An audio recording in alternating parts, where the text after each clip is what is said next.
car sales looked good last month, and we hit the highest sales rate since Cash for Clunkers. Is the long-awaited industry recovery finally taking hold? I'm Karl Brauer, Senior Analyst and Editor-at-Large at Edmunds.com, and I'm here with our CEO, Jeremy Anwyl, and our Senior Analyst, Jessica Caldwell, and joining us from Detroit, Michelle Krebs. Now, Jeremy, we hit 12.2 million units on a SAR basis, at least, last month, and I feel like there's more driving that number than just the idea that sales are getting better and better. Well, it's certainly a good number, but it's a really interesting month. October generally is the third worst month of the year in terms of unit sales, and I think this time was no exception. So you got to kind of temper any enthusiasm with that. Fleet sales tend to drop off towards the end of the year, but this time we also had some unusual factors. We had the election. I don't know. We could read a lot into that. I don't know what the conclusions we should draw from the election. Is that good for car sales moving into next year? Bad for car sales? I have no idea. We had the GM IPO, which may be one reason why I think their numbers were surprisingly good. Coincidence or not, I don't know. We can speculate about that. But also, generally, when you think about October, it's a month where there's not any major sales events. So the fact that the number was as high without a sales event, and sales events have been driving sales all year, so that's good news. And the other thing is it's a pivot month. You're going from 2010 vehicles generally sold at pretty good deals to 2011 is probably selling for a little bit more money.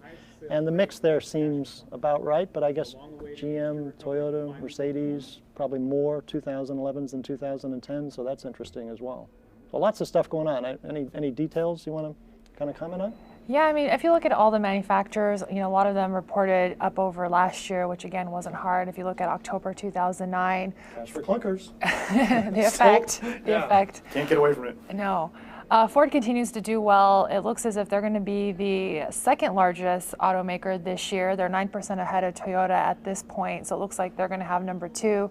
Toyota flat if you look at calendar year to date. So why is that? Yeah, I mean, I think there was one big reason earlier in the year with recalls. Of course, that's a huge one. I mean, they're competing against a lot of their competitors with new, fresh models. They don't have a lot to offer, so you combine those two factors, and you don't really see a reason for a lot of sales spikes. So that's where the 2011 mix could be bad news. Right, because they started sales events in March for 2010, so they're out of 2010s.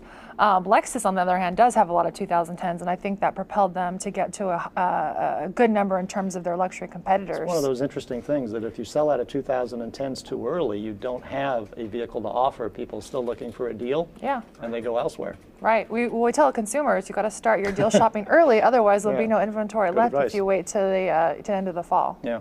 Michelle, what did you think?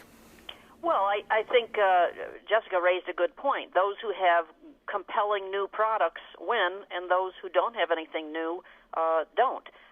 We are seeing a lot of good new products in the showrooms, and they're doing well. The Jeep Grand Cherokee, the Honda Odyssey, which was the best-selling minivan, Toyota Sienna, Ford Fiesta, Hyundai Sonata, BMW 5 Series, all those are new products, and they all did very well this month.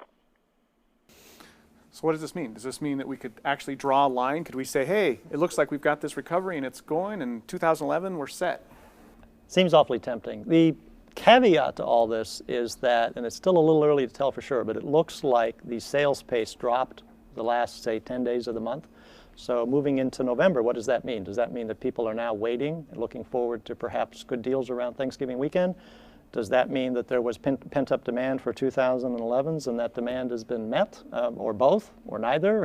Hard to say at this point. It's really too early. But I think the big mistake would be to look ahead into next year and say, okay, any gains we've been seeing so far this year could be straight-lined into next year, and we end up at 13 million units sold next year, maybe even a little bit better. Because think about it, we've got some storm clouds on the horizon. We've got stimulus spending kind of winding down.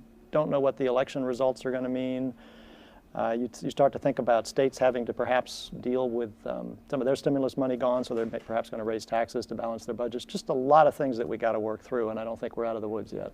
Yeah, I think you can just reiterate the point again. 12.2 sounds great, but when you look at the actual vehicles sold, it's the third lowest of the entire year. So although there is reason to celebrate, I think you should be very cautious when actually looking at the numbers and projections for this year as well as next year. So if you're popping the champagne, make sure it's a cheap bottle.